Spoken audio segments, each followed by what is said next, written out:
Om Swastiastu, Namo Buddhaya, dan salam kebajikan bagi kita semua. Selamat sore masyarakat kreatif, selamat datang di webinar konsultasi dunia kreatif bersama dengan Hello Motion. Nah, webinar kali ini adalah salah satu program rangkaian dari ulang tahun Hello Motion yang ke-18 yang jatuh pada tanggal 8 April 2022 kemarin. Perkenalkan, nama saya Eva. Saya di sini sebagai host dari acara webinar kali ini. Apa kabar masyarakat kreatif? Semoga kalian sehat-sehat ya, dimanapun kalian berada. Oke, untuk webinar kali ini, kalian bisa berkonsultasi langsung seputar dunia kreatif bersama dengan Mas Wahyu Aditya atau biasa dipanggil dengan Mas Waditya. Nah, sebelum kita masuk ke sesi konsultasi webinar kali ini, aku mau info sedikit nih mengenai profil dari Mas Waditya. Jadi teman-teman di sini mungkin sudah pada tahu ya tentang dari Mas Waditya atau Mas Wahyu Aditya ini. Jadi Mas Waditya adalah konten kreator dan founder dari Hello Motion. Nah, untuk teman-teman yang mau bertanya langsung pada sesi webinar kali ini, silahkan untuk drop pertanyaannya di kolom chat Zoom dengan menyebutkan nama lengkap dan asal kota. Sudah masuk ke sesi konsultasi seputar dunia kreatif bersama dengan Mas Wahyu Aditya. Nah, teman-teman mau aku ingetin kembali nih. Jadi untuk yang mau bertanya langsung pada sore hari ini, kalian bisa drop pertanyaannya dengan sebutkan nama lengkap dan asal kota. Dan teman-teman juga yang mau posting keseruan kita pada sore hari ini, silahkan untuk posting di Instagram story kalian dengan mention @hellomotion_id dan @hellomotion.academy. Selanjutnya di sini sudah ada Mas Ade Putra. Halo Mas Ade dari Hello Motion. Halo Mbak Eva, selamat sore. Halo teman-teman Halo, selamat semuanya. sore Mas Ade. Oke, untuk selanjutnya akan diambil alih oleh Mas Ade. Silakan Mas Ade. Terima kasih Mbak Eva. Halo teman-teman semuanya, selamat sore. Perkenalkan saya Ade sebagai moderator acara hari ini. Nah, di sini nanti hari ini kita akan banyak membahas tentang industri kreatif, teman-teman. Bagi teman-teman yang tertarik di dunia periklanan, tertarik di dunia perfilman, mau menanyakan tentang motion, NFT, kebutuhan desain, branding, dan semacamnya. Nah, itu teman-teman nanti bisa tanyakan melalui chat. Kemudian nanti juga ada sesi di mana Mas Adit akan sharing tentang ilmu kepada teman-teman. Nah, di situ nanti teman-teman bisa menanyakan via chat. Ada sesi di mana nanti pertanyaannya juga bisa melalui live.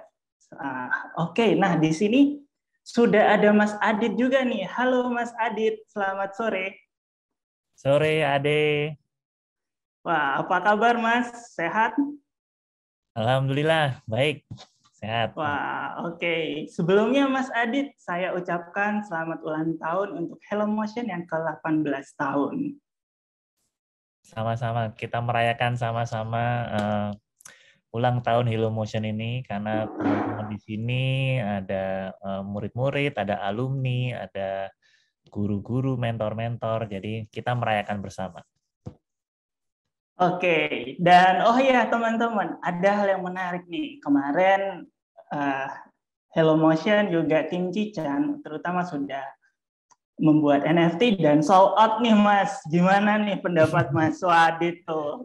Ya, Selaku itu ownernya, kreatornya. mungkin salah satu hadiah yang terbaik ya untuk ulang tahun ke-18 ini ya. Karena kita memang rilisnya tepat waktu ulang tahunnya Hello Motion dan ternyata responnya itu luar biasa ya. Tidak sesuai ekspektasi sebetulnya itu. Kita kirain nggak secepat itu, tapi ternyata respon publik berbeda. Wah. Oke, nah jadi untuk teman-teman semuanya, misalkan ada yang tertarik untuk bertanya, nanti langsung bertanya aja nih. Mumpung langsung ada Mas Aditnya juga. Dan untuk di sesi pertama ini juga Mas Adit dipersilakan untuk sharing untuk teman-teman semuanya dan menjawab pertanyaan yang sudah ada tentunya. Silakan Mas Adit, saya berikan waktunya, dipersilahkan. Oke, terima kasih Ade. Saya akan coba share tentang secara umum tentang peluang industri kreatif, tapi saya juga mencoba merangkum. Jadi di pendaftaran sebelumnya juga ada pertanyaan-pertanyaan yang bisa dikirimkan yang nanti akan saya jawab. Namun untuk memberikan kesempatan juga buat teman-teman yang ada di kolom chat, jadi saya coba rangkum beberapa pertanyaan. Jadi tidak semua yang bisa saya jawab ya. Oke, saya coba mulai.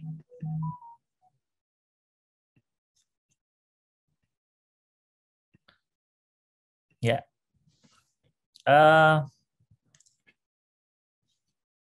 Jadi ini temanya adalah AMA ya. Ini lagi ngetren sekarang apa? Ask me anything ya. Tapi bertanya semampu saya ya, sepengetahuan saya. Saya coba kasih gambaran singkat bahwa kreatif industri itu kalau dikategorikan itu setiap negara memang berbeda-beda. Nah, kalau di Indonesia itu Indonesia mengacu pada definisi kreatif industri yang ada di Inggris. Jadi kalau di Inggris itu ada 14 sektor, mulai dari periklanan, kria, fashion, dan sebagainya. Jadi ini adalah definisi industri kreatif. Nah, secara peluang, ini salah satu bukti nyata, misalnya ketika saya mencoba menghadiri event di Tokyo, namanya Content Marketing Expo. Nah, di sini itu luar biasa antusias ya. Ini foto yang saya ambil ketika jam 9 pagi. Di sini kita bisa melihat antriannya sangat padat dan didominasi oleh baju putih dan baju hitam, di mana kalau di Jepang itu ini adalah ciri khas dari pengusaha atau karyawan. Jadi para pekerja lah. Nah, yang ingin hadir di konten expo ini. Nah, isinya apa? Jadi isinya adalah intellectual property atau disingkat IP dari seluruh dunia. Memang kebanyakan dari Jepang atau level Asia. Nah, di sini terjadilah business match atau kita bisa bertransaksi untuk meminjam atau mempromosikan, sehingga misalnya contohnya foto ini karakter dari Jepang yang ternyata tidak populer di Jepang tetapi sangat populer di Korea Selatan. Nah, lewat ajang ini mereka ingin lebih mendunia lagi. Nah, ini jadi kalau teman-teman ingin merasa bertanya-tanya gimana ya supaya saya bisa membuat semacam Doraemon atau Upin Ipin, mungkin salah satu caranya bisa mengikuti ajang seperti ini. Jadi mempertemukan dengan partner dari seluruh dunia. Success story yang bisa kita jadikan referensi itu memang sangat banyak ya. Salah satunya ini karakter Kumamon. Karakter Kumamon ini sangat populer sekarang di Jepang. Bahkan isunya itu karakter ini sudah mengalahkan tingkat popularitas Mickey Mouse di Jepang. Nah, kalau dari secara desain ini sangat sederhana sekali. Ini cuma berwarna hitam dengan ruam pipi warna merah. Tapi ternyata pendapatan per tahunnya itu bisa hampir 3 triliun rupiah karakter Kumamon ini. Nah, dari mana pendapatan hampir 3 triliun itu, jadi bisa dibayangkan bahwa setiap bulan itu ada 400 formulir aplikasi yang ingin meminjam karakter Kumamon ini. Nah, jadi nggak kaget ya kalau dia bisa mendapatkan pendapatan sebesar itu. Nah, jadi ini fakta-fakta menarik yang bisa teman-teman mulai menjadikan bahan inspirasi ya, bahwa industri kreatif itu kesempatannya sangat luas. Misalnya ini ada 32.000 komikus amatir di Jepang dengan pengunjung 1 juta orang. Kalau ini mungkin alasan ya kenapa Jepang itu sangat memiliki banyak sekali konten-konten yang menarik. Karena di layer bawahnya, yaitu kayak seperti generasi penerusnya atau generasi fansnya, itu juga sangat aktif dalam membuat konten. Jadi sumber dayanya untuk pembuatan cerita, pembuatan gambar itu sangat banyak sekali. Atau di sini pendapatan industri di Jepang itu sampai 1.000 triliun rupiah per tahun. Nah, bagaimana di Jepang, Mas? Kalau di Jepang bagaimana kalau di Indonesia? Yang saya lihat dari data Parekraf ya, atau dulunya adalah Badan Ekonomi Kreatif, itu kita masih sekitar 100 triliun rupiah. Jadi ada 10 kali lipat gap ya. Nah, misalnya contohnya Pokemon ini.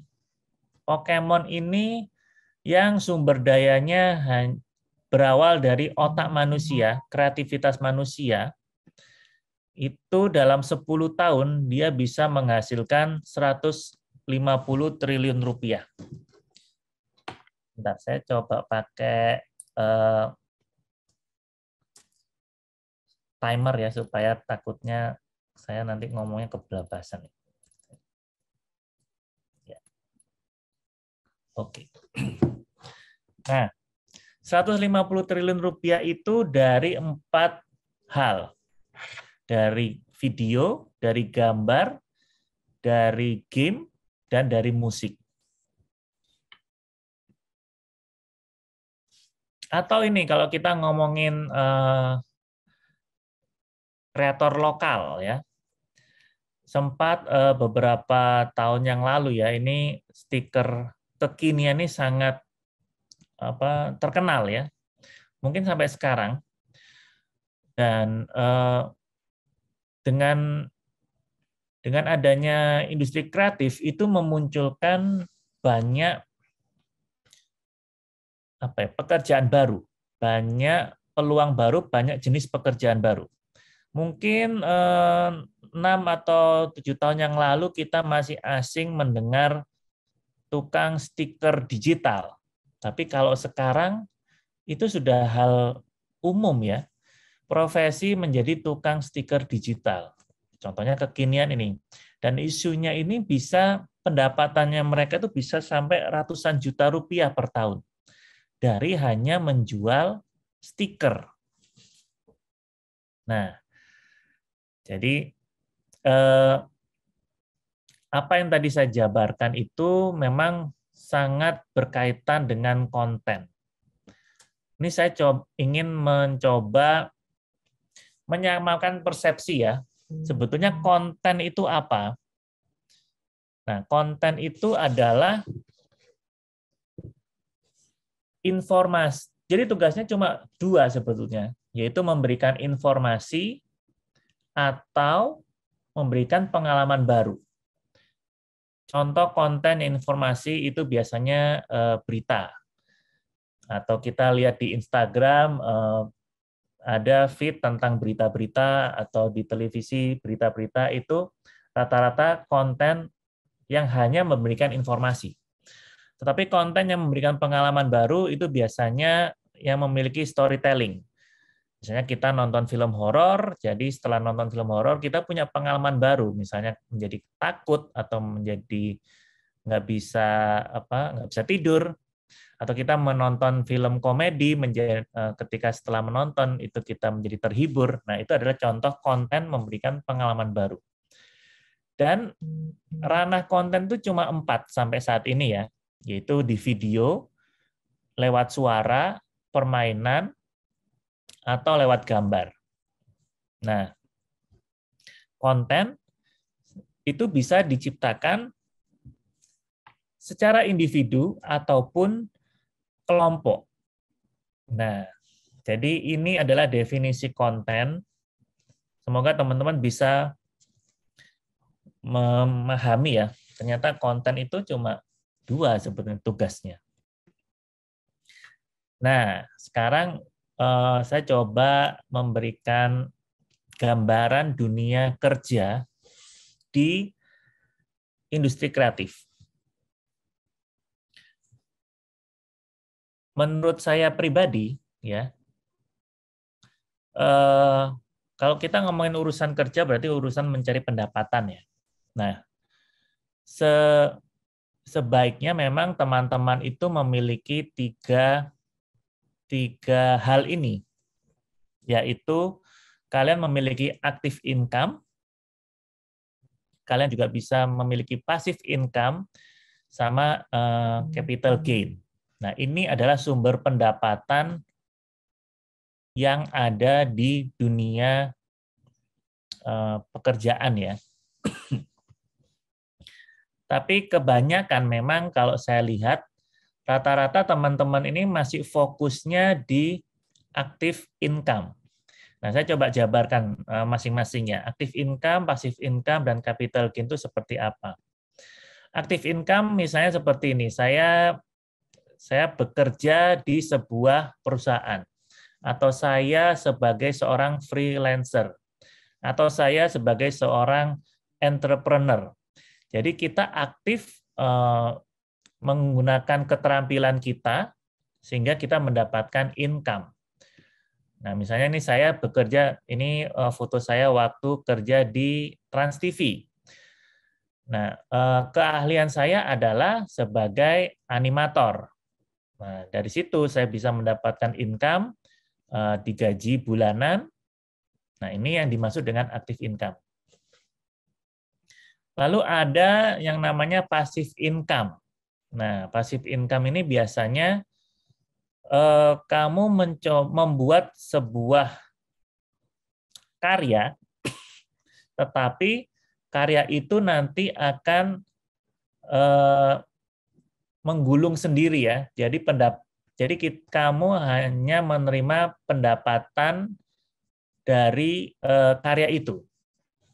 Jadi bikin karya sekali, income-nya terus-terusan datang.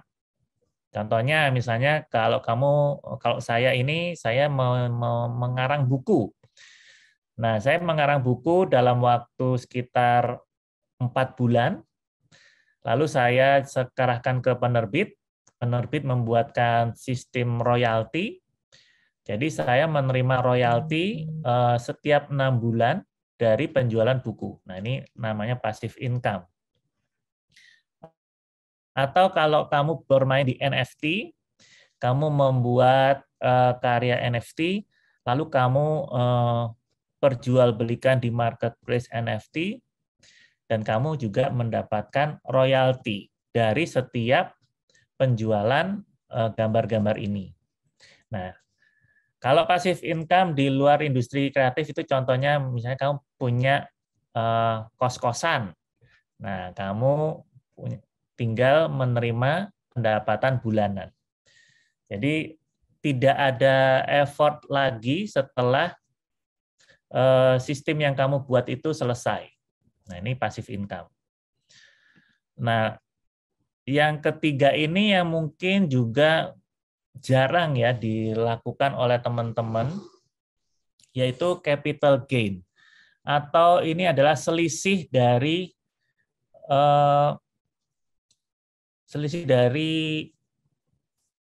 uang ya. Jadi misalnya yang paling gampang itu ngomongin saham. Ini saham yang saya beli. Kebetulan saya beli saham di Indonesia Energy. Ini saya belinya $2, tapi ada momen tertentu saya bisa mendapatkan $7. Nah, ini yang dimaksud dengan selisih harga ini, capital gain. Saya mendapatkan selisihnya 100%.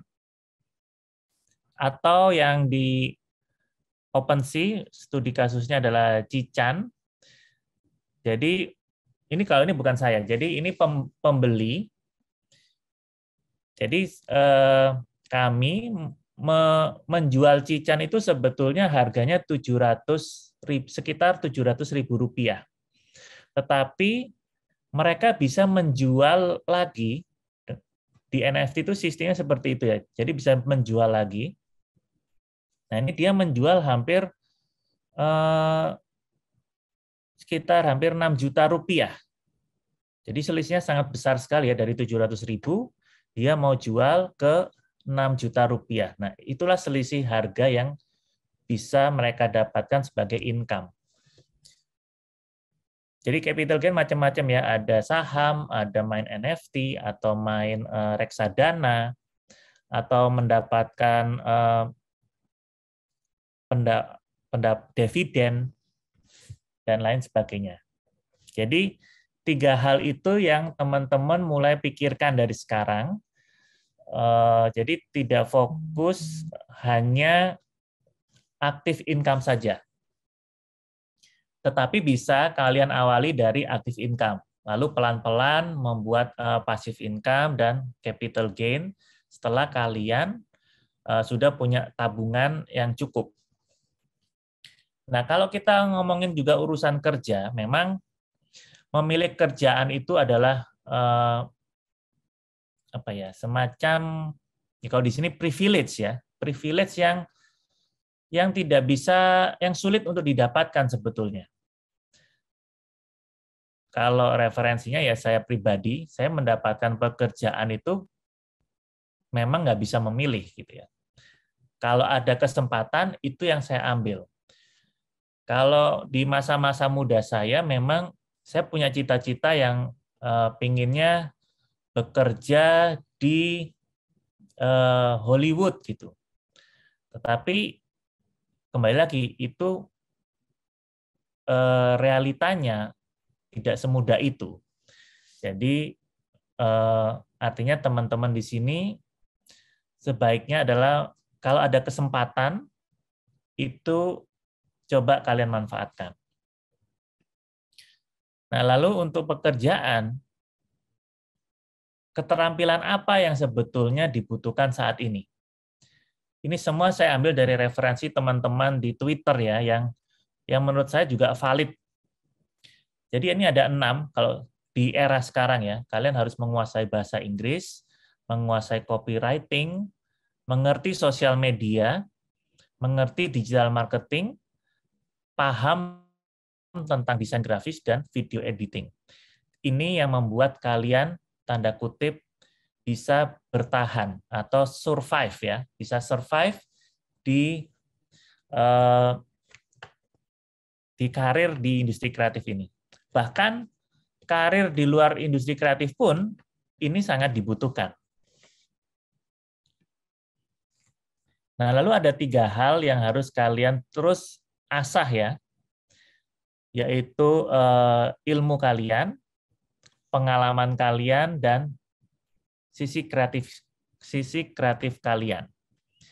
Jadi 3 hal ini terus-menerus harus kalian latih. Nah, sekarang kita ke tahap Q&A ya, yang di beberapa hari sebelumnya sudah kita terima dan cukup banyak, ada puluhan, tapi saya coba kurasi secara random. Oke. Pertama adalah dari Rini Ameliasari. Halo Mas Waditya, saya Rini Ameliasari dari Medan. Ingin bertanya, menurut Mas lebih baik belajar seputar UI UX atau belajar membuat logo profesional? Nah, saya coba jawab. mungkin yang belum paham tentang UI UX itu kurang lebih apa prasyarat yang dibutuhkan ya. Jadi kalau UI ini lebih ke visual design, ke warna, pemahaman tentang desain grafis, layout, tipografi dan sebagainya. Nah, kalau UX ini adalah user research, wireframe, information architect, dan lain sebagainya. Ini lebih ke teknis pemrograman ya. Nah, outputnya seperti apa UX UI ini? Outputnya kurang lebih, ini contoh yang paling gampang. Misalnya kalau kamu buka Spotify, itu merasa nyaman, merasa enak untuk mencari lagunya, atau melihat keseluruhan ya. Di sini juga kalau kamu lihat ini perpaduan warnanya bikin nyaman mata. Jadi orang itu sangat fleksibel, sangat nyaman. Ujungnya adalah nyaman, membuat user itu nyaman. Jadi posisi tipografinya, besar kecilnya tipografi, tombol-tombolnya itu harus kalian kuasai. Nah, ini output dari UI UX. Nah, kalau logo design, nah ini contohnya logo design. Kita di Hello Motion pernah membuat sayembara logo untuk Kemnaker, itu hadiahnya 45 juta rupiah total. Jadi kalau untuk juara pertama nih waktu itu mendapatkan sekitar 20 juta lebih. Nah, dari dua pemaparan ini, menurut saya nggak ada salahnya kalau kalian mempelajari dua-duanya. Ya logo, ya UI UX. Karena semuanya itu akan kepakai. Kalau saya malah riskan ya ketika kalian hanya fokus ke logo saja atau fokus ke UI UX saja. Kalau memang di saat itu teman-teman merasa secara permintaan itu nggak banyak. Jadi ya ngapain kamu tetap keras kepala untuk hanya fokus terhadap satu keterampilan saja.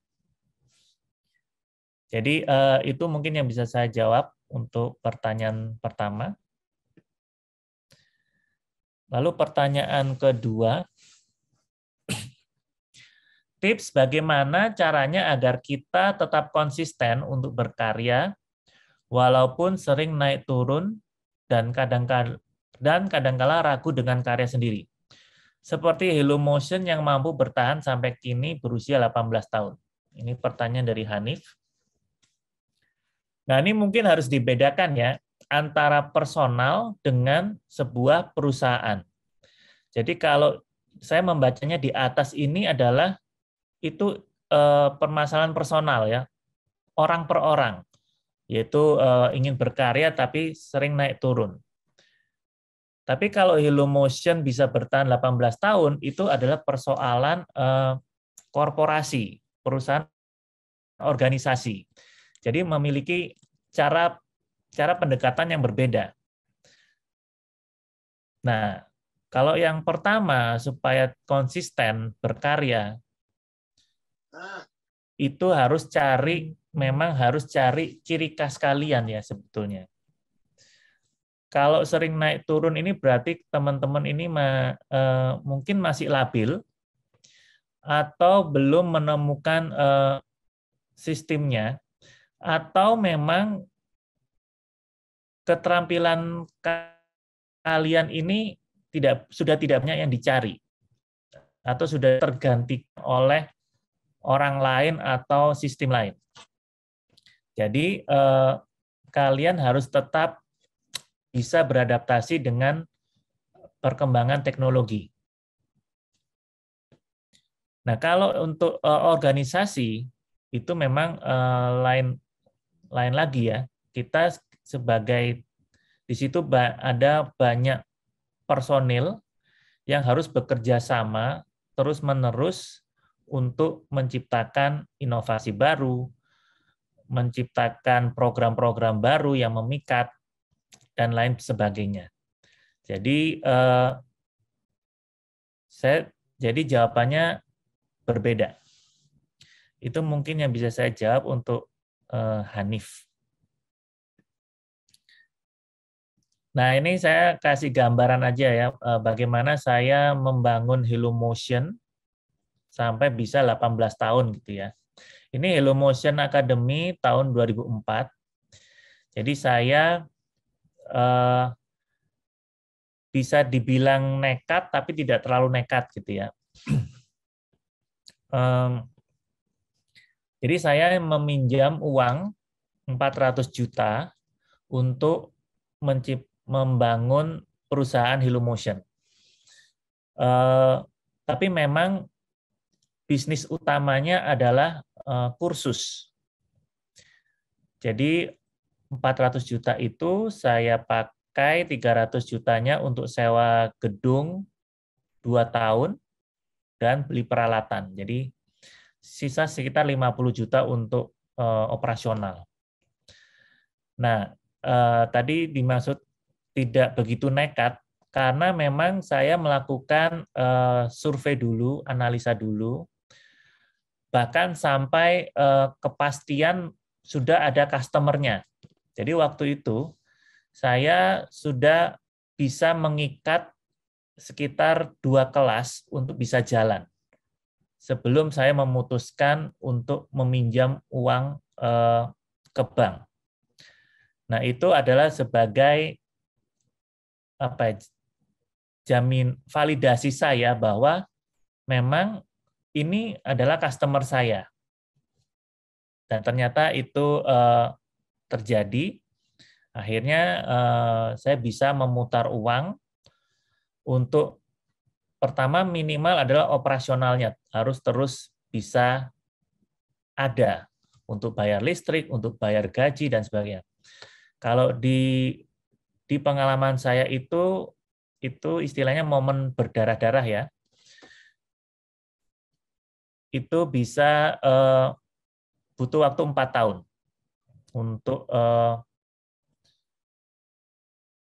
untuk bisa perusahaan itu bisa bernafas agak lega.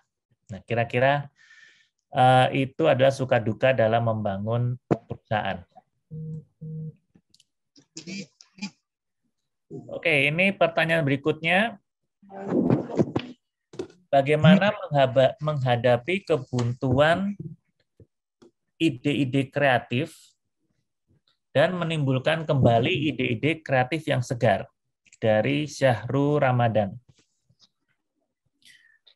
Nah, kalau ini kita harus mengetahui tentang cara kerja otak ya. Nah, biasanya kalau kita memiliki ide, itu muncul kalimat-kalimat seperti ini. Kalimat-kalimat seperti tidak mungkin, atau jangan, atau beresiko, yang membuat kita akhirnya tidak melakukan hal tersebut. Dan biasanya ide-ide kreatif itu seperti itu ya, selalu ditentang. Dan itu adalah ternyata hal lumrah, karena memang kalau di anatomi otak kita, ini saya biar gampang memberikan istilahnya adalah otak kadal. Jadi biang keroknya adalah otak kadal. Nah, otak kadal itu kalau dari sains itu istilahnya adalah amigdala. Amigdala ini cara berpikirnya itu adalah untuk bertahan hidup. Jadi kalau kita lihat misalnya di depan ada nyamuk, kita akan membunuh dia karena dia lemah. Tapi kalau kita melihat di depan ada singa, kita lari. Karena kita tahu kita tidak bisa melawan singa itu. Nah, itu adalah cara kerja amigdala. Artinya amigdala ini sukanya adalah sesuatu yang nyaman, yang aman, sesuatu yang status quo. Nah, sayangnya pemikiran kreatif itu selalu mencari cara-cara baru. Nah, itu yang tidak disukai oleh cara berpikirnya otak amigdala. Nah, yang suka hal-hal kreatif itu di bagian neokorteks. Nah, neokorteks ini yang tapi di sini neokorteks itu istilahnya lebih lemah posisinya. Karena memang evolusi manusia itu amigdala itu yang masih istilahnya dituakan gitu ya, lebih berpengalaman. Nah, karena neokorteks itu lemah dan kita tidak bisa menghilangkan amigdala, jadi memang ada strateginya supaya ide-ide yang kita miliki itu bisa sampai ke neokorteks. Nah, kira-kira gambarnya seperti ini ya. Kita harus menghadapi si otak kadal yang superpower ini. Nah, cara untuk menghadapi otak kadal itu ada 5. Yang pertama adalah kita harus mengizinkan ide yang dianggap buruk oleh si kadal untuk masuk. Jadi kita menganggap bahwa ide buruk itu hal yang wajar. Lalu sebisa mungkin tidak ada plan B dalam sebuah ide. Jadi jangan memberi si kadal itu untuk memilih. Lalu melatih diri kita untuk memiliki pola pikir yang berlawanan dari si kadal. Terus rangkul kegagalan sebagai pengalaman dalam belajar. Dan yang terakhir ini yang paling penting, jangan banyak alasan. Nah, ini yang insya Allah lah ide-ide kalian itu bisa terwujud. Jadi pertanyaan teman-teman tadi itu sangat lumrah ya. Oke. Berikutnya ada pertanyaan dari Mas Bembi. Pertanyaannya adalah mengenai NFT Cican. Sejauh ini saya tahunya NFT itu sertifikat kepemilikan. Kalau dibeli artinya kepemilikannya pindah ke pihak pembeli. Pembeli kan ya? Ya, betul. Saya coba jawab. Ya, jadi memang NFT ini konsep paling gampang mikirnya adalah ini tentang sertifikat kepemilikan. Nah, sejauh apa yang sudah dilakukan dari timnya Mas Wadid? Setahu saya untuk seorang artis, pembuat, atau pemilik NFT harus punya komunitas yang luas. Sehingga pada saat tampil di OpenSea, OpenSea ini adalah salah satu marketplace ya, salah satu cara menjual karya NFT kita. Ada yang menggoreng dan juga ada pembeli. Jadi ada yang menggoreng itu maksudnya harganya kita itu bisa langsung naik gitu. Kayak tadi saya kasih contoh, harganya tadi saya menjual 700.000 jadi hampir 6 juta. Orang menyebutnya itu istilahnya menggoreng. Selain juga harus aktif dalam jual beli karya teman lain. Benarkah demikian? Nah, nanti ini saya coba jawab.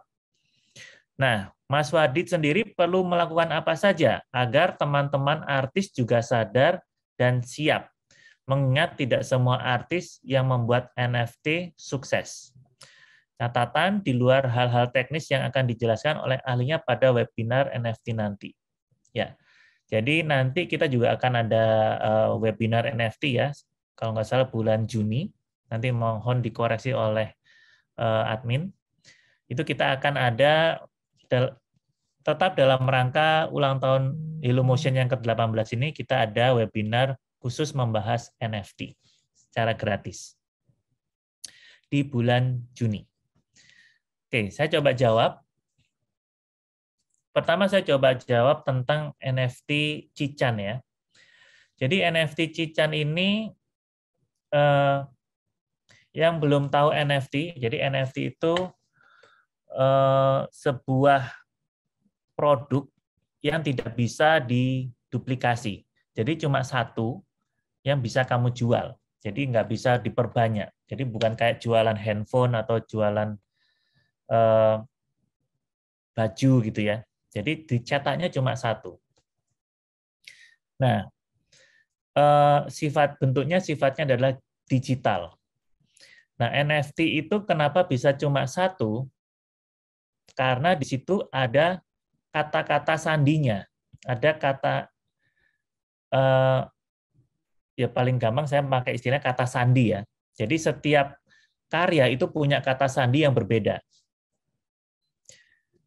Nah, jadi Cican NFT ini menawarkan 100 gambar karakter Cican yang berbeda-beda ke marketplace OpenSea. Jadi kita menjual itu harganya Rp700.000, tapi ada istilahnya kalau di NFT, dunia NFT itu ada istilahnya whitelist.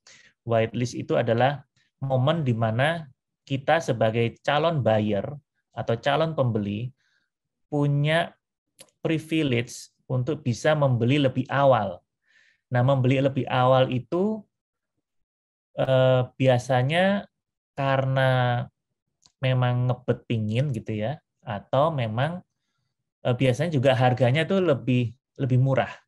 Nah, kalau di Cican NFT ini waktu itu kita memberikan harga Rp400.000 untuk para whitelist. Nah, jadi whitelist itu biasanya cuma sekitar 48 jam sebelum hari H kita menjual. Nah, jadi waktu itu ada sekitar 8 kalau nggak salah ya, saya lupa, 8 orang yang mau membeli dengan harga murah tadi. Nah, ini salah satu pembeli pertama saya, namanya Muhammad Farid Zeno.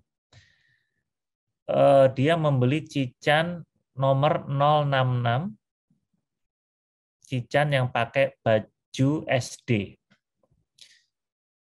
Nah, kenapa dia membeli? Nah, ini salah satu, kalau menurut saya salah satu syarat ya buat teman-teman yang mau masuk ke dunia NFT, itu paling mudah adalah membeli ke teman-teman sendiri atau membeli ke orang-orang yang mengenal kita atau kita kenal mereka. Tadi seperti yang di pernyataan Mas Bembi ya, jadi benar kita juga bisa dimulai dengan circle kita dulu. Nah, Mas Muhammad Farid ini sebetulnya ternyata dari curhatannya dia adalah murid HelloMotion. Murid HelloMotion, bahkan dia juga sempat mengajar di HelloMotion, jadi mentor di HelloMotion. Dan dia mengikuti karakter Cican. Nah, akhirnya dia memang mau membeli Cican. Dan dia tahu tentang dunia NFT. Jadi dia ini adalah sebagai seorang kolektor.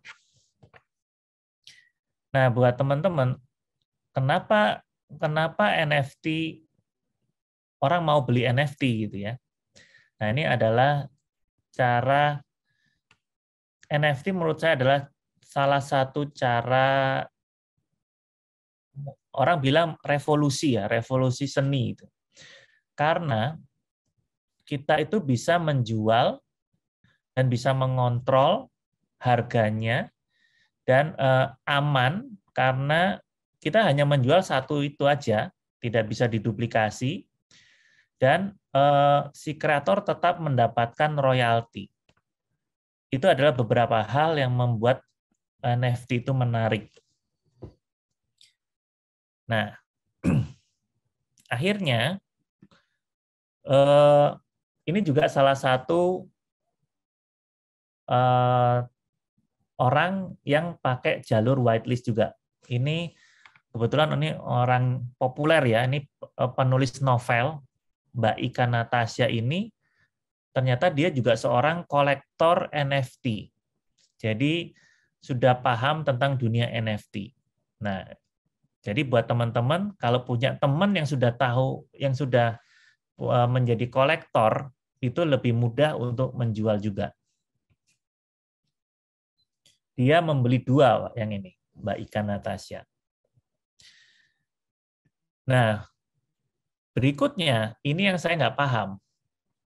Kenapa ada orang Korea mau beli 8 karakter Cican? Saya tidak tahu, orang Korea ini nggak pernah kenal. Nah, setelah ditelusuri, kita tanya nih, kenapa mau beli tahu dari mana Cican? Ternyata tahu Cicannya dari Twitter, dari tagar NFT.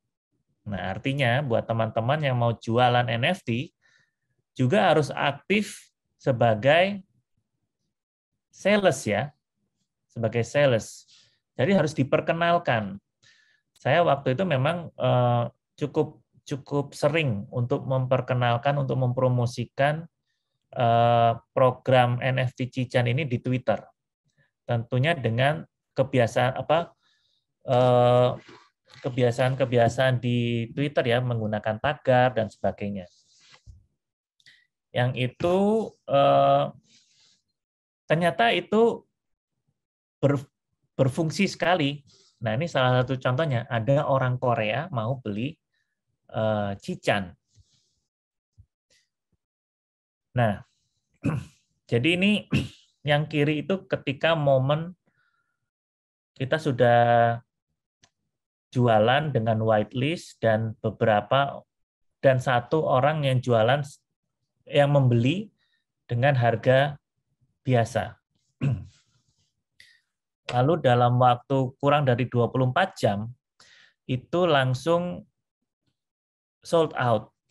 Nah, di sini ada 64 kolektor yang membeli 100 gambar. Jadi kolektornya ini ada yang membeli, kayak tadi orang Korea, ada yang beli 6, ada yang beli 2, ada yang beli 1, dan lain sebagainya. Nah,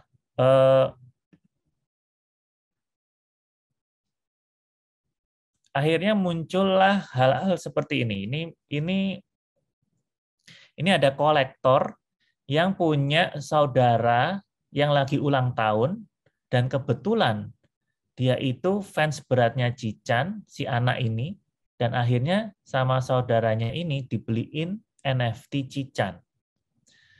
Nah, memang di sisi lain, kalau teman-teman sudah membangun komunitas dari lama, kalau Cican ini sudah dibangun sejak 2017.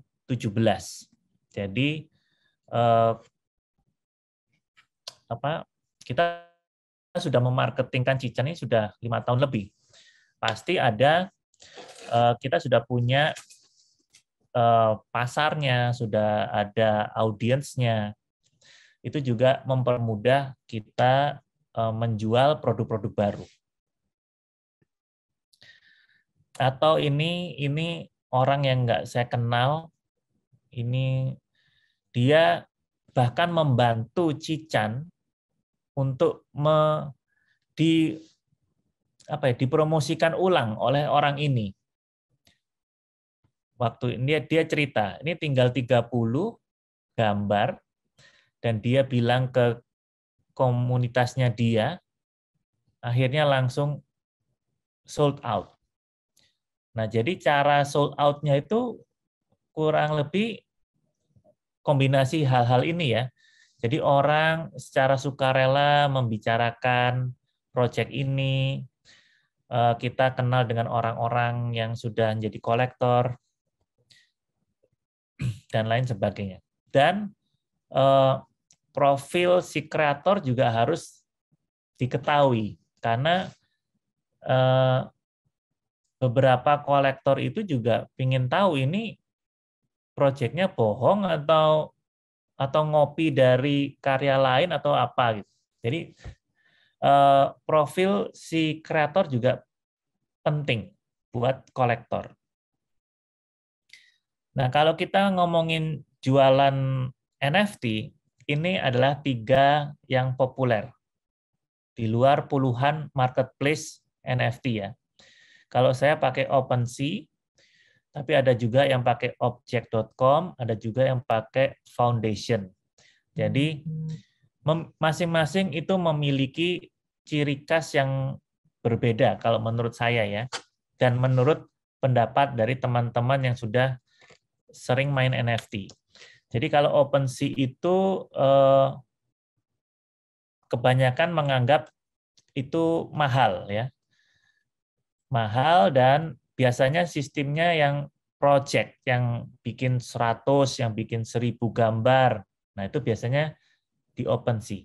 Jadi NFT itu ada dua jenis, NFT project dan NFT art.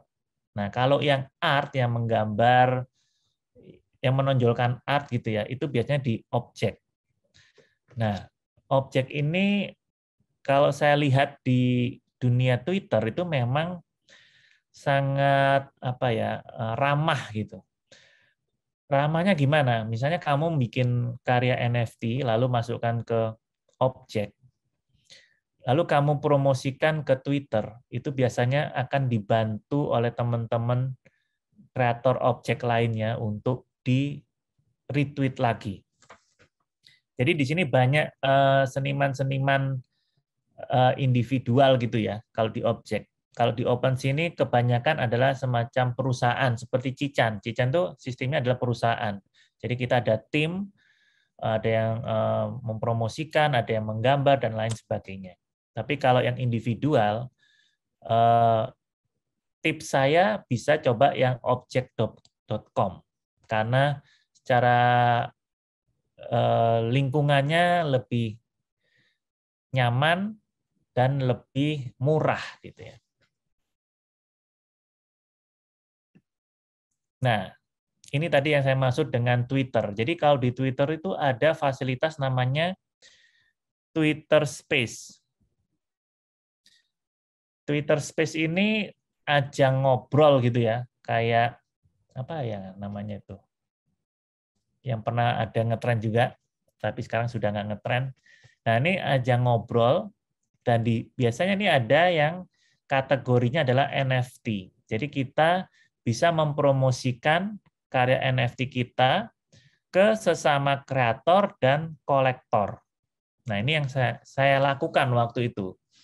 Ketika saya rilis NFT, saya juga aktif dalam dunia Twitter Space ini. Nah, sekarang ngomongin jenis-jenis NFT-nya. Nah, misalnya kayak ini, saya ikut Space, ini ada judulnya ya, NFT One on One The Morning Show. Nah, ini orang seluruh dunia ngomongin NFT. Ini waktu itu saya ikut sekitar ada 100 orang dari seluruh dunia. Nah, beberapa itu mereka bisa presentasi.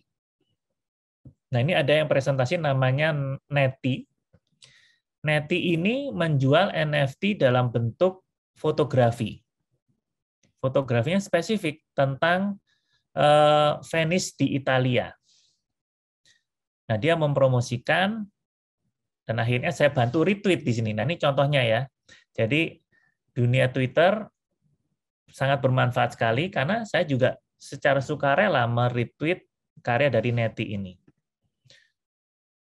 Nah, Neti ini menjual 1 Ethereum. Nah, 1 Ethereum itu sekitar 4 juta, 40 ya? 40 juta. 40 juta Ethereum. 40 juta rupiah. 1 gambar saja. Nah, 1 gambar ini nanti kalau di sini kita sebagai kreator bisa memberikan izinnya itu terserah kita sebetulnya. Kalau di sini dia memberikan izin pokoknya buat kamu nih, bisa untuk komersial, bisa untuk dipajang di rumah, dan lain sebagainya. Dengan harga 40 juta. Saya nggak tahu ini, kayaknya belum laku deh. Nah, ada lagi nih contoh individual. Saya nggak tahu orang mana ini. Tapi yang unik, orang ini itu senimannya ini bisu. Dia tidak bisa berbicara. Kebetulan konsepnya dia mau bikin cuma 50 gambar, dan masing-masing gambar itu dipecah lagi kepemilikannya untuk 50 kolektor. Nah, waktu di Twitter Space, jadi dia itu minta dibacakan. Jadi nggak ngomong, tapi dibacakan oleh host-nya. Nah, ini adalah karya-karyanya dia, dan dia jualnya dibagi 50 tadi ya. Nah, ini sampai sekarang baru yang beli baru 1. Dengan harga hampir 1 juta rupiah. Nah, ini jadi berharap lukisan ini dia bisa mendapatkan sekitar 50 juta rupiah dengan kepemilikan sertifikatnya dipecah ke 50 orang atau ke 50 kolektor. Jadi sebetulnya syaratnya bisa bermacam-macam ya. Tergantung apa goal dari teman-teman dalam memanfaatkan NFT ini. Nah, kalau contoh seperti ini, kamu tidak perlu memiliki komunitas yang besar, tapi kamu harus tetap aktif dalam komunitas yang ada di dunia digital. Nah, ini terakhir. Tapi realitanya memang seperti ini, di mana ini kalau ini dari sisi kacamata kolektor ya. Jadi kalau kamu mengharapkan cuan dengan cepat, kadang-kadang yang kamu dapatkan tidak seperti itu. Nah ini meme-nya bisa seperti ini. Ada temanmu yang kamu anggap noob, malah naik NFT-nya, malah melonjak harganya, atau kamu yang tidak mau kamu beli malah melonjak, tapi yang kamu koleksi malah turun harganya. Jadi karya koleksi NFT yang kamu beli itu juga bisa turun harganya. Oke, itu kira-kira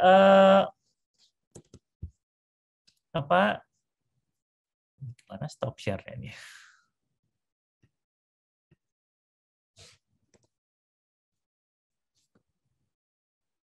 Ya, kira-kira itu ya yang bisa saya jawab dari pertanyaan-pertanyaan sebelumnya. Sekarang kita ke sesi pertanyaan lewat chat ya. Silakan Ade.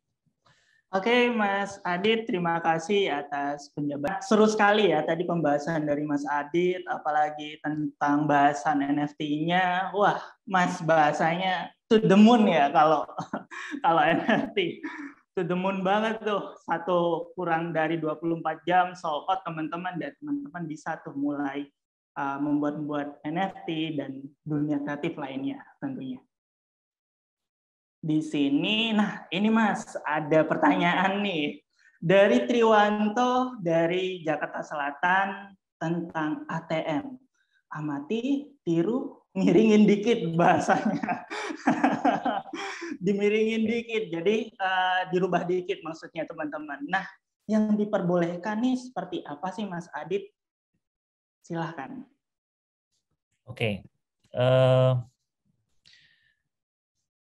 Saya coba cari contoh dulu ya, sebentar ya. Muka-muka ada sih. Boleh, boleh.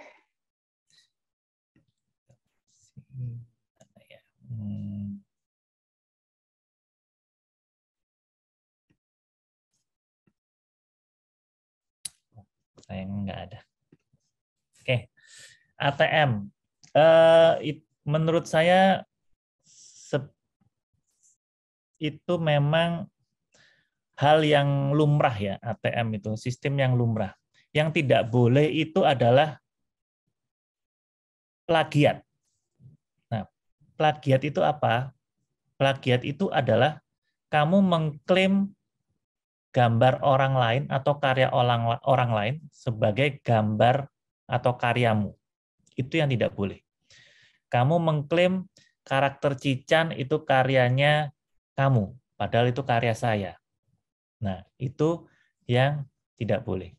Nah, kalau amati, tiru, modifikasi itu adalah cara kerja otak manusia sebetulnya ya. Cara kerja kreatif itu kurang lebih seperti itu. Cara kerja otak itu sebetulnya adalah dari informasi yang kita miliki itu bentuknya adalah pecahan-pecahan fragmen gitu. Ini yang saya pelajari ada video orang ahli neuroscience itu ya. Dia bilang bahwa kreatif itu adalah menyusun kembali informasi-informasi yang kita terima menjadi informasi yang berbeda. Nah, yang berbeda itu adalah dari sisi modifikasinya tadi. Artinya kamu amati, itu semakin banyak kamu mengamati, itu kamu semakin kaya akan informasi. Lalu meniru, itu adalah cara belajar basic seorang desainer ya sebetulnya. Kalau kamu bisa meniru, itu adalah hal yang harus kamu capai dulu. Baru setelah itu kamu bisa memodifikasi. Jadi kalau meniru itu kayak memanggil ulang informasi yang ada di otak. Jadi misalnya kamu sudah mengamati nih gambar botol gitu. Lalu kamu meniru, itu memanggil ulang otakmu untuk bisa men-scan, merender, nah baru memodifikasi. Yang awalnya kamu melihat botol itu putih, kamu jadi modifikasi botolnya putih tapi ada bubble-nya. Nah, kira-kira seperti itu ya cara kerja otak dan air. Jadi jangan terlalu khawatir. Kalau geser-geser dikit, nah geser-geser dikit itu yang harus dihindari sebetulnya ya. Itu artinya bahaya ya Mas Adit. Iya, itu bahaya. Itu kalau cuma geser 1 piksel itu masih nyerempet ke dunia plagiat. Jadi gesernya itu jangan dikit-dikit, tapi gesernya yang banyak gitu. Kira-kira 50% aja tuh bahaya kan Mas Adit. Kesamaannya mirip 50% tuh bisa dilihat banget kan soalnya. Nah, kalau yang saya ketahui itu malah kalau dari unsur hukum ya, katanya sih itu case by case. Jadi sebenarnya kalau digeser dikit tuh sudah berbeda sebetulnya. Nah, itu akhirnya pintar-pintar di ranah hukumnya. Jadi memang nggak bisa dipukul rata. Itu cara melihatnya harus case by case. Itu ranahnya ke hukum. Kalau memang mau masuk ke ranah hukum. Seperti itu. Oke, terima kasih Mas Adit atas penjelasannya. Semoga Mas Triwanto dapat memahami secara baik ya. Kemudian di sini ada Mbak Tika Yulia. Jadi Mbak Tika ini Mas Adit ingin bertanya, dia kan baru nih dalam dunia kreativitas, kemudian dia punya portofolio, kemudian dia karena masih baru, masih merasa keteteran nih Mas Adit untuk review atau ngasih tahu ke khalayak ramai dia punya portofolio yang baik. Nah, cuman karena dia masih baru, keteteran juga, apakah cuman satu akun sosial media itu sudah cukup atau secara keseluruhan sih semakin banyak akan semakin baik atau tidak menurut Mas Adit? Oke. Yang pertama kalau tadi kalimatnya keteteran artinya kan kewalahan ya. Jadi kalau mau bikin 2 itu akhirnya malah keteteran. Jadi sebaiknya cukup 1. 1 yang konsisten, yang Atau mungkin maksudnya adalah tadi awalnya buka Instagram, lalu bikin Twitter, bikin YouTube gitu kali ya. Jadi punya beberapa di sosial media. Kalau itu menurut saya lebih baik. Tapi satu pun itu juga sudah powerful ya. Banyak teman-teman itu cuma menggunakan satu akun, tapi karena konsisten, akhirnya bisa mendapatkan follower yang terus meningkat. Karena itu kan sebetulnya kamu seperti bercerita di situ. Siapa dirimu, karakteristikmu seperti apa. Nah, itu yang coba kamu bangun ya. Kalau kamu menjadikan itu hanya sebagai galeri, kalau buat saya pribadi itu masih kurang menarik. Malah saya itu kalau ingin mengenal kamu adalah aku ingin mengenal prosesnya. Misalnya kamu menggambar beruang gitu. Beruangnya sudah jadi, tapi prosesnya itu tidak kamu ceritakan. Apa suka dukanya, tantangannya, payahnya kamu, atau keteterannya kamu itu nggak kamu ceritakan. Padahal itu sisi menariknya. Yang, oh ternyata begini cara kamu menciptakan si beruang tadi. Itu yang menurutku lebih menarik. Jadi kalau sebuah karya itu bisa memberikan storytelling, tidak hanya dalam karyanya, tapi dalam prosesnya, itu buat saya lebih menarik, lebih natural juga. Mungkin itu yang bisa saya jawab ya. Oke, terima kasih Mas Adit. Jadi keuntungan dari kita paham tentang self branding ini ketika kita gabungin sama storytelling akan sangat maksimal ya untuk portofolio kita ya Mas Wadid ya. Ya, karena pada dasarnya orang itu suka diceritain gitu. Itu sudah bahasa zaman lampau sampai sekarang orang itu suka diceritain. Oke, seperti itu Mbak Rika. Semoga paham apa yang sudah disampaikan juga dan bermanfaat untuk Mbak Rika nanti membuat portofolio langkahnya seperti apa. Kemudian di sini akan ada pertanyaan Mas Wadid dari Mas Fendi Lim. Halo Kak, aku pengen tahu cara nge-boost exposure nih sebagai seorang ilustrator atau painter ya di dunia sosmed. Kemudian tanpa mencondong ke hal-hal yang komersil nih Mas Adit nih. Pengen terkenal tapi dalam tanda kutip tidak ingin panahnya ke komersil. Silakan Mas Adit. Ya.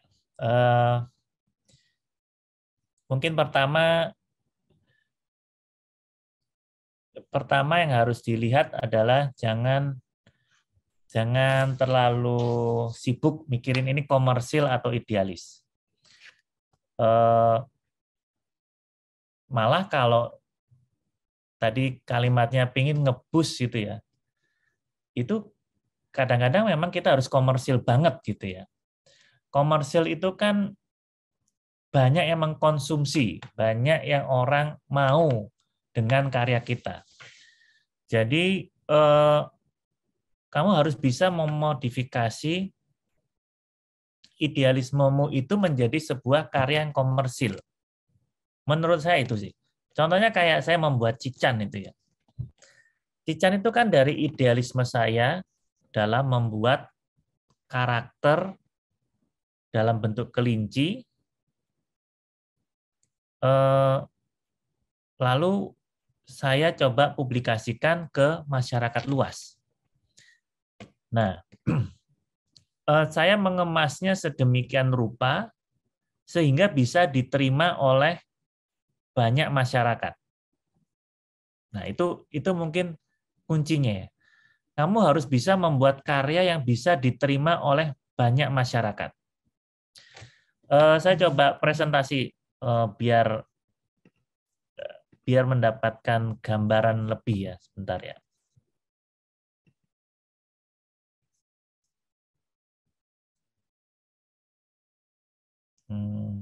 Sambil cerita hal lain deh. Ntar, aku coba share screen.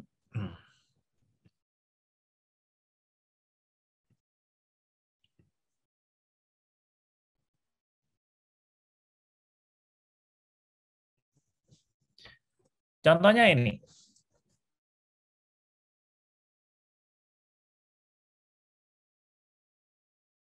Versi fan art yang ke Jepang-Jepangan. Ya, karakteristiknya matanya besar, hidungnya kecil. Nah, ini adalah karya komersil menurut saya. Kenapa? Karena kalau saya melihat bahwa si kreator ini menggambar ini pasti ada alasannya juga. Pertama karena dia suka dengan stylenya. Kedua adalah supaya bisa diterima oleh banyak masyarakat. Pasti ada alasan kenapa Unyil kok tiba-tiba jadi ke Jepang-Jepangan. Karena dia menganggap banyak orang Indonesia yang suka karya Jepang. Nah, padahal ini karya idealisnya, ini karyanya Pak Raden sebetulnya. Karya idealisnya Pak Raden. Nah, terus ini misalnya Osamu Tezuka. Dia ini adalah bapaknya animasi Jepang atau bapaknya komikus di Jepang. Bentar, ini ada yang iseng ini ya. Coba apa sih istilahnya itu? Annotation. Udah ya, udah clear.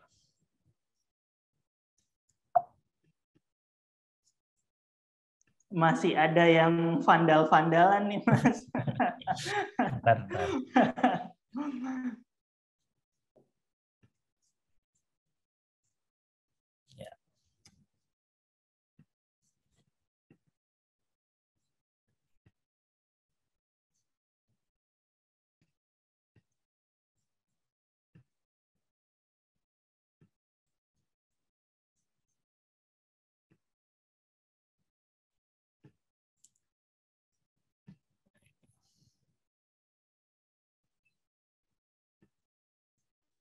Ya.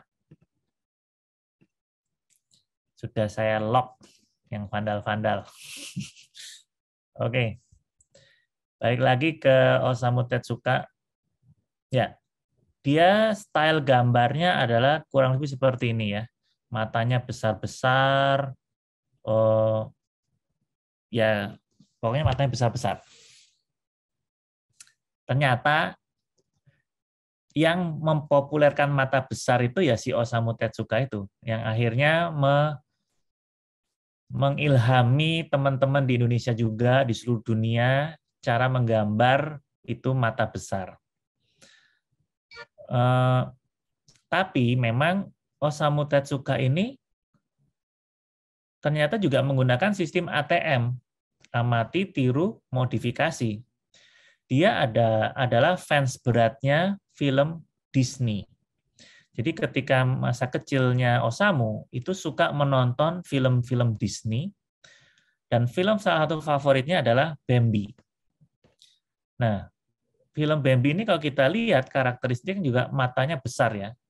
Nah, inilah yang mempengaruhi Osamu dengan konsep ATM mengimplementasikan ke karya-karyanya dia. Beruntungnya dia juga adalah kreator yang pertama kalinya bisa menayangkan film animasi ke televisi Jepang.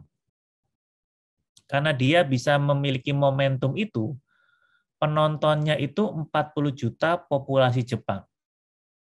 Jadi bisa kamu bayangkan, stylenya Osamu itu dipaparkan ke 40 juta populasi Jepang. Yang mana generasi sekarang itu adalah hasil dari paparannya si karyanya Osamu Tezuka. Jadi kalau kamu punya cita-cita, aku pingin bikin styleku sendiri deh, gitu. Ya kamu harus melewati pola seperti ini. kamu harus punya momentum, kamu tetap harus terpapar oleh karya orang lain dan bisa mempengaruhi ke jutaan orang. Nah, ada teori namanya Uncanny Valley atau teori lembah luar biasa. Ini dari Masahiro Mori. Apa maksud dari teori ini? Jadi ini teori tentang kenyamanan orang dalam menerima sebuah figur. Ya. Nah, ini. Jadi orang itu nyaman melihat The Simpsons, melihat Snow White, Incredibles, atau gambar-gambar anime tadi. Itu nyaman. Tapi yang ketika kamu mencoba sesuatu yang nyeleneh, sesuatu yang jarang pernah dilihat, itu akan beresiko tinggi. Contohnya ini Polar Express. Karakter film Polar Express yang mencoba meniru real karakter wajahnya Tom Hanks, itu menurut sebagian orang itu gagal. Gagal pada akhirnya itu menjadi menakutkan bagi penonton. Nah, itu adalah alasan kenapa kamu itu, ya ini ranahnya komersil itu yang ini, bisa diterima oleh masyarakat luas. Tapi kalau kamu sangat keras kepala untuk membuat hal yang idealis versi kamu, ada resiko yang tinggi. Tetapi ada juga ketika kamu keras kepala, itu malah masih selamat gitu. Nah ini contoh karakter-karakter yang gagal ya. Pixar itu pernah masuk dalam lembah tadi, jurang tadi. Waktu dia membuat karakter animasi pertamanya yaitu Tin Toy. Nah ini bayinya itu sangat menakutkan bagi pendapat dari para expert ya. Atau Beowulf ini juga menakutkan. Bukan menakutkan ya, nggak selalu menakutkan, tapi aneh atau merasa janggal. Nah, itu adalah pengalaman yang dialami ketika kamu membuat karakter yang tidak normal, tidak biasa. Nah, salah satu yang dianggap karakter yang aneh tapi sukses itu adalah Attack on the Titan. Monster-monsternya kalau kita amati itu ada momen di mana kita merasa itu janggal dan aneh. Tapi banyak penikmatnya. Nah, jadi kadang-kadang keras kepala kita itu juga bisa menghasilkan pembaruan-pembaruan seperti ini. Jadi kira-kira itu ya. Buat saya sih kalau bisa modifikasi antara idealisme dan komersialisme yang jangan sampai masuk ke jurang tadi. Itu yang bisa saya jawab. Oke, terima kasih Mas Adit. Semoga bermanfaat bagi teman-teman yang semua hadir hari ini ya. Kemudian ada pertanyaan lagi Mas Adit nih. Ini akan sering sekali nih. Misalkan di kelas, di Lumotion Academy, pasti muncul pertanyaan seperti ini. Bagaimana kalau kita ingin jadi desainer, Mas Adit, tapi kita nggak jago gambar?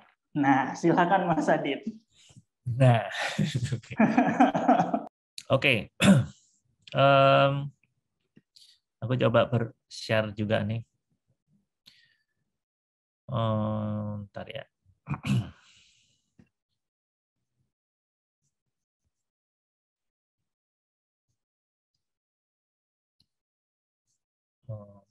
Oke.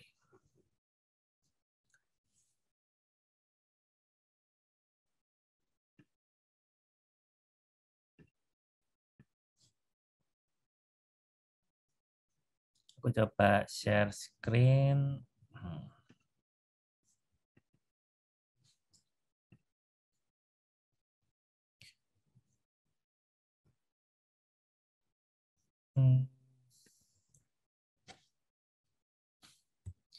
Pertama, memang desain dan menggambar itu ranah yang berbeda. Desain itu buat saya memiliki kemampuan menggambar itu adalah nilai plus. Tetapi kalau kamu merasa dirinya tidak bisa menggambar, masih ada keterampilan lain yang harus kamu kuasai juga, yaitu tentang layout, pemilihan warna, pemahaman tipografi, komposisi, dan lain hal sebagainya. Bisa menggambar itu ranahnya adalah menjadi ilustrator yang handal. Ya. Tetapi ada level, menurut saya levelnya itu menggambar itu buat saya adalah seperti keterampilan membaca atau keterampilan menulis. Jadi buat saya semua orang itu saya anggap bisa menggambar, tapi memang levelnya berbeda-beda. Sama seperti menulis, ada yang bisa menulis aja, tapi tidak bisa membuat novel, tidak bisa membuat skrip film, tapi bisa menulis, bisa. Nah, itu sama kayak menggambar. Ini gambar saya waktu SD. Waktu SD kelas 6. Apakah ini kategorinya bisa menggambar? Menurut saya bisa, tetapi tidak bagus-bagus amat gitu ya. Tapi di momen ini saya merasa cukup bisa menggambar, cukup, dan keterampilan menggambar saya ini yang saya butuhkan dalam tujuan saya, yaitu adalah menghibur teman-teman satu kelas. Jadi keterampilan saya menggambar, bisa menggambar Spider-Man, bisa menggambar iklan, bisa menggambar komik, walaupun tidak profesional, tapi buat saya itu cukup. Nah, jadi tinggal kamu apa goalnya dalam keterampilan menggambar ini. Apakah kamu memang ingin menjadi ilustrator, atau kamu memang hanya butuh secukup ini keterampilan menggambarnya. Jadi tujuannya bisa berbeda-beda. Lalu misalnya ngomongin desain. Ini studi kasusnya waktu saya SMA. Saya melihat waktu saya zaman SMA, saya melihat baju SMA saya ini kayak pegawai negeri. Baju olahraganya ya, baju olahraganya itu kayak pegawai negeri. Lalu saya sebagai siswa mencoba protes gitu ya ke guru olahraga. Dengan kemampuan desain saya coba ajukan protes dan solusi. Nah, ini solusinya. Sebuah redesign baju olahraga SMA saya. Artinya, desain itu juga adalah solusi. Ya. Kamu memberikan solusi melalui desain. Jadi kalau seni itu biasanya nggak perlu solusi. Biasanya yang tahu malah si senimannya. Yang tahu maksudnya itu, maksudnya apa itu senimannya yang tahu. Tapi kadang-kadang tidak memberikan solusi. Desain itu biasanya arahnya ke solusi. Nah, bisa menggambar. Nah, kalau di sini kita lihat, saya tidak perlu keahlian menggambar dalam mendesain logo ini. Saya hanya perlu keahlian dalam membuat bisa ngerti mengkombinasikan bentuk-bentuk, memposisikan tulisan, font menjadi sesuatu yang keren. Dan ternyata ini dicetak 1.000 orang, semua pakai dan merasa bangga waktu itu. Dan daya pakainya itu tidak hanya untuk olahraga akhirnya. Dipakai untuk main, dia pakai untuk les bimbel. Jadi merasa bangga gitu. Yang awalnya dia hanya berfungsi sebagai baju olahraga kayak PNS, tapi dengan kekuatan desain itu bisa berubah. Dan akhirnya ini semua aku redesign. Baju basket, baju sepak bola, acara pensi, acara apapun acaranya itu harus lewat saya. Bahkan kop surat formal sekolah saya itu saya yang desain. Karena kalau bisa disimpulkan bahwa ini yang menciptakan citra baru buat SMA saya. Citra, kalau saya waktu itu istilahnya, saya ingin membuat keren SMA saya, Semalang. Ya dengan cara-cara ini. Jadi ini adalah kamu belajar membuat solusi sebetulnya dengan padu padan warna, padu padan gambar dan sebagainya. Jadi kira-kira itu ya. Jadi kalau merasa tidak bisa menggambar, nggak apa-apa, tapi nggak ada salahnya untuk belajar kalau itu memang membantu dalam keterampilan desainmu. Kira-kira itu. Oke, terima kasih Mas Adit. Wah, jadi teman-teman, dari hal yang bisa kita lihat sendiri ya, dari hal yang sederhana, kemudian yang formal banget nih bahasanya, dibuat menjadi yang kece, jadi suatu hal yang lebih menarik, dan itu adalah salah satu dari proses-proses kreatif teman-teman. Jadi teman-teman bisa dipahami dari celah itu juga. Dan itu tadi pertanyaan dari Mas Samsul, semoga terjawab dengan baik ya dari Mas Wadid tadi, semoga dipahami secara baik juga. Kemudian ini Mas Adit, ada pertanyaan yang keren nih dari Ayatullah nih, Dani atau Ayatullah nih, Dani Balikpapan. Jadi, halo Mas Wadid, Mas Dani ini menanyakan dari dia ada di daerah yang pedalaman. Banyak orang dari pedalaman itu kan yang mendapatkan info atau dunia kreativitas itu tidak sepadat yang ada di kota-kota seperti kita. Nah, sedangkan Mas Dani ini, Mas Adit lebih tertarik, nggak hanya Mas Dani, bagi teman-teman pasti akan mengalami hal yang sama. Misalkan dari daerah seperti itu, akan mencari referensi, cara bahasa, kemudian mencari apa ya, obrolan-obrolan seperti ini, hal seperti ini itu kan lebih susah Mas Adit. Nah, kemudian gimana sih untuk mensiasati atau caranya atau sharing dari Mas Adit ketika kita ada di daerah pedalaman, kurang informasi dan semacamnya. Nah, itu tuh seperti apa Mas Adit? Silahkan Mas Adit. Oke. Hola, halo. Mulai sebelum. Oke, saya coba share karya kawan saya ini. Ya, Sengklekmen. Ini adalah karya dari kreator Lok Semawe Aceh ya. Yang testimoni dari si kreatornya sendiri, ini Lok Semawe itu dalam kondisi yang tidak seperti Jakarta juga. Referensinya dikit, peralatannya sedikit. Pokoknya terpencil lah katanya gitu ya. Tapi dia dengan keterbatasan yang dia miliki, dia punya 1,2 juta subscriber. Karakternya ini sangat populer ya di anak-anak muda Indonesia. Dibikin cuma 2 orang. Tim intinya cuma 2 orang.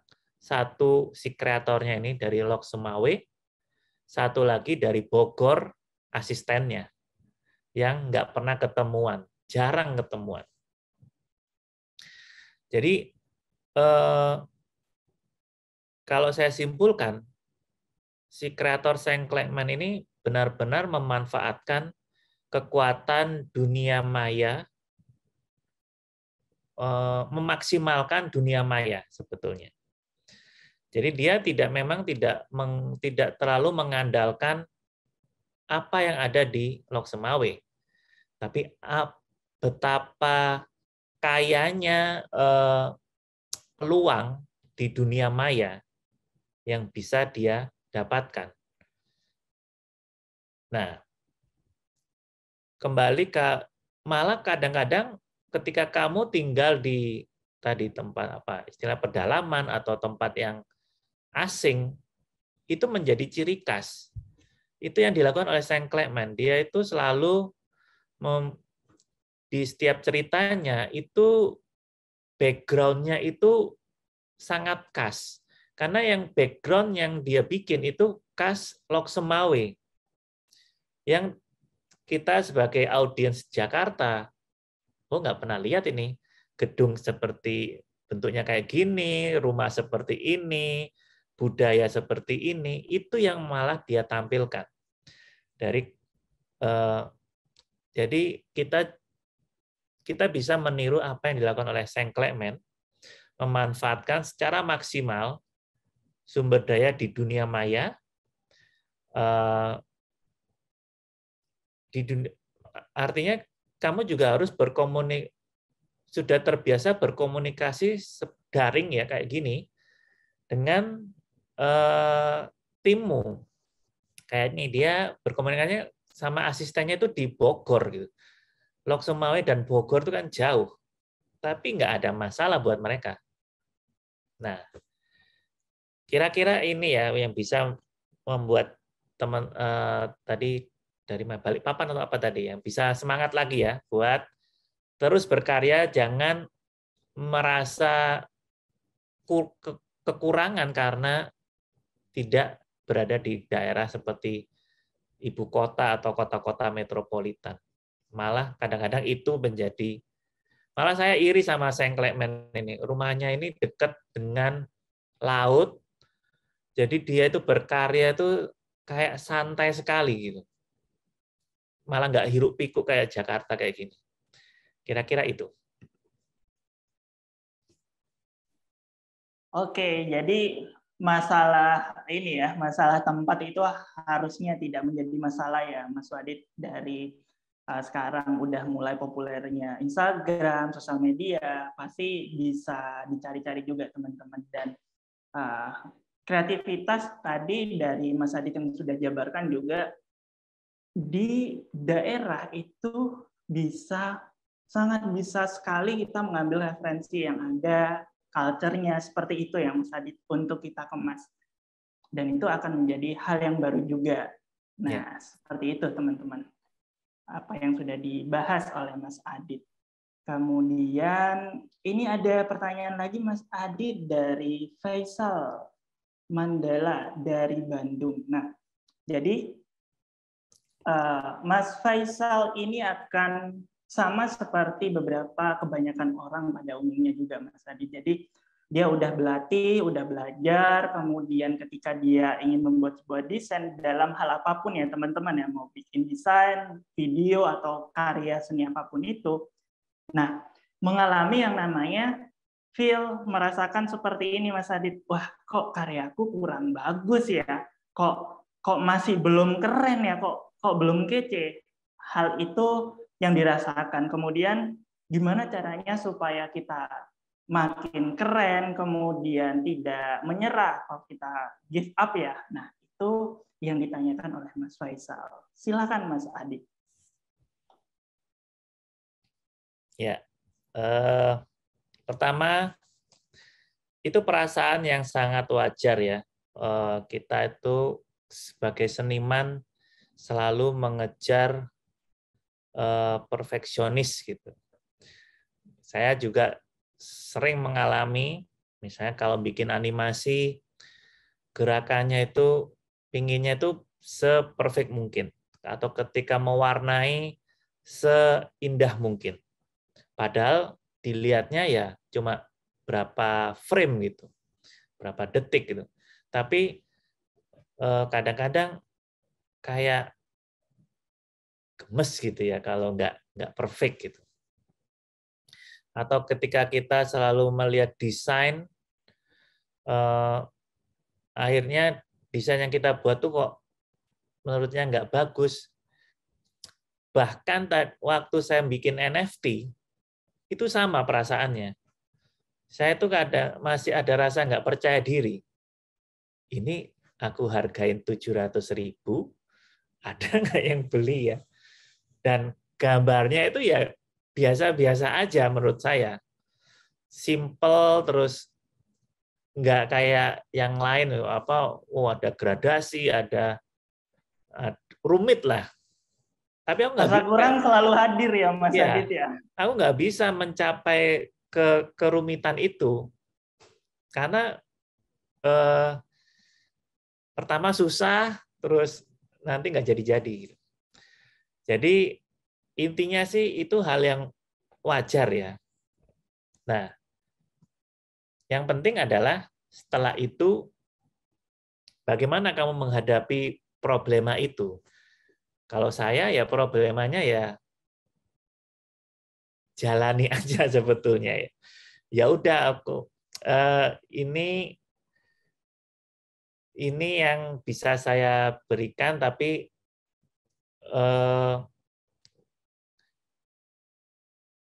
intinya kita sudah maksimal, tapi nggak ngoyo gitu ya. Saya cuma bisa memberikan validasi, memang itu hal yang wajar. Gitu. Tapi bagaimana teman-teman masing-masing menghadapinya mungkin berbeda-beda. Tetapi kalau saya pribadi, kalau saya sih cuekin aja, karena masih ada kerjaan lain yang menunggu. Kira-kira itu. Oke, terima kasih Mas Adit. Udah sangat banyak sekali ya teman-teman insight yang diberikan oleh Mas Adit, mindset tentang dunia industri kreatif, pasti akan sangat berguna sekali untuk ke depannya teman-teman. Nah, di sini sangat banyak sekali pertanyaan yang masih belum terjawab ya, karena kita terbatas waktu dan kita pilih dari beberapa pertanyaan-pertanyaan yang menarik teman-teman. Oke, jadi sesi kedua kali ini kita akan akhiri. Terima kasih semuanya atas pertanyaan dari teman-teman, dari antusias yang sudah diberikan, sudah stay hingga sore hari ini. Kalau begitu, terima kasih dan mohon maaf, tidak semua pertanyaannya bisa kita jawab. Terima kasih atas waktunya Mas Adit, udah sharing untuk teman-teman semuanya. Oke, saya berikan kembali ke Mbak Eva. Silakan Mbak Eva. Baik, terima kasih Mas Ade sebagai moderator dan Mas Waditya sebagai pembicara kita pada sore hari ini. Oke, kita sudah mau di penghujung acara nih, teman-teman masyarakat kreatif. Nah, kita foto bareng dulu mungkin ya. Jadi teman-teman yang bisa mengaktifkan atau menghidupkan kameranya, dimohon untuk mengaktifkan kameranya dan menggunakan, jangan lupa menggunakan background Zoom yang sudah sebelumnya kita info di email. Jadi teman-teman dipersilahkan untuk mempersiapkan terlebih dahulu. Oke, aku tunggu sekitar 5 detik ya. Silahkan. Kalau sudah bisa madep kamera semua ya. Oke, kita mulai untuk foto. Siap semuanya?